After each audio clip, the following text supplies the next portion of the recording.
So obviously the indies exist to support artists from our region. And this next award goes to an artist who certainly has been contributing to the performing arts in Santa Barbara for many years, but is also working to bridge this community to other communities internationally across the whole world. For her artistic direction of the inaugural Santa Barbara ADaPT Festival, Misa Kelly.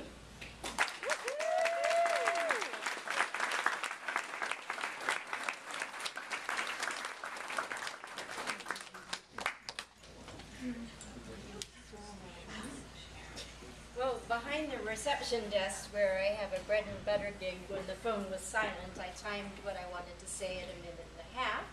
Then I realized that there was a little chunk I had to include, which brought me to about 2.5 minutes. Then I looked at the fine print in the Indy Awards. Anybody over 50 who grew up in the 60s here is entitled to another 45 seconds. So I guess I'm good to go.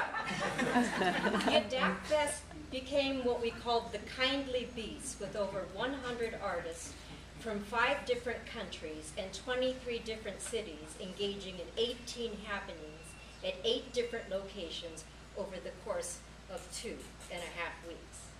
Anything that large simply can't be brought into being by a singular "I did this." I love that this word is shaped in a lowercase I. I for integrated, I for interconnected, I for interwoven, innovative, and imaginative, for it truly takes all of these qualities in our community to manifest such a magical happening. Stephen and I swore never again when we collapsed after the festival, but this kindly beast has a heart and a mind of its own. In February, Moshka returned from Slovenia to collaborate with Sona Bloma in the Affinity Project Manifest, with select Southern California ADaPT participants reuniting for performances at Center Stage and ARC. Affinity 2 is coming up in Paris, France, where we'll reconnect with Sinan from Istanbul and other international artists for an artistic exchange and a networking section. In October, we're collaborating with Nectar on Affinity 3, and companies from San Diego, Los Angeles, San Francisco, and New York and Israel will be participating. The ADaPT Festival itself insisted on sprouting this year in Vienna, Austria, with collaborators Regina Picker and the arts collective Raw Matters producing the event. In 2013, Meditative Dance has come forward and is going to host the festival in Istanbul. And if we get the help we need, we're going to bring it home to Santa Barbara in 2014 with a whole bunch of new friends. I couldn't walk away with this glorious award without giving credit where credit is due. And I wish there were time enough to thank the over 200 individuals that contributed to this process. But if I may, I'd like to extend a huge thanks to the Indy for doing an awesome job for helping us get the word out. We have like zero budget for advertising, and from the beginning of this process, the Independent has always been there with all of our work.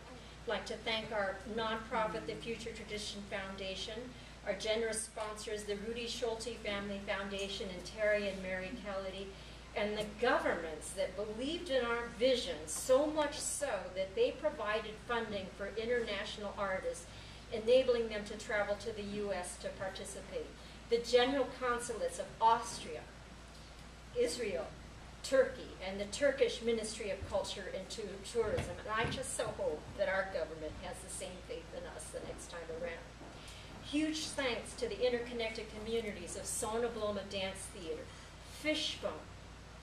Yes, Fishbone, glorious Fishbone that opened up their homes and their space so that we could have a very innovative evening. The Dance Tribe and Alan and Kimball. But most of all, I'd like to thank my beloved husband and partner in passion, Stephen, who played a pivotal role in co-creating and helping to produce the festival and put up with me when I was the ultimate bitch through all this. So it is with great honor and great delight that I receive this award on behalf of the communities from here and across the globe that contributed to making our inaugural fest such a smashing success. Thank you.